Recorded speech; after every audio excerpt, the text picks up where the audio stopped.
தமிழக மக்களுக்கு ஒரு அன்பு வேண்டுகோள்.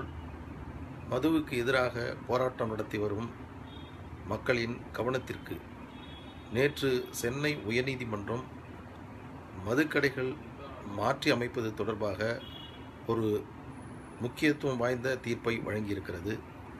உச்சநீதிமன்ற உத்தரவின் அடிப்படையில் நெடுஞ்சாலையில் இருக்கக்கூடிய மதுபான கடைகளை மாற்றி அமைக்கும் பிரச்சனையில் பொதுமக்கள் போராட்டம் நடத்தி வருகிறார்கள்.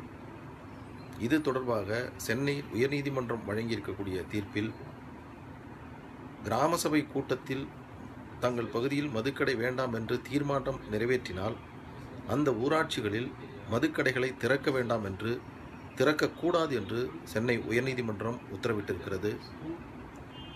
மக்கள் வசிக்கக்கூடிய குடியிருப்பு பகுதிகளில் முழுமையாக மதுக்கடைகளை திறக்க உயர்நீதிமன்றம் தடை விதித்திருக்கிறது.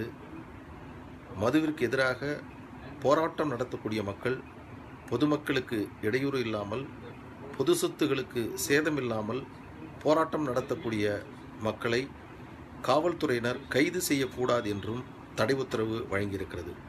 இந்த 3 முக்கிய தீர்ப்புகளும் தற்பொழுது தமிழகம் முழுவதும் போராட்டம் நடத்தக்கூடிய மக்களுக்கு ஒரு மிக முக்கியமான வரப்பிரசாதமாகும்.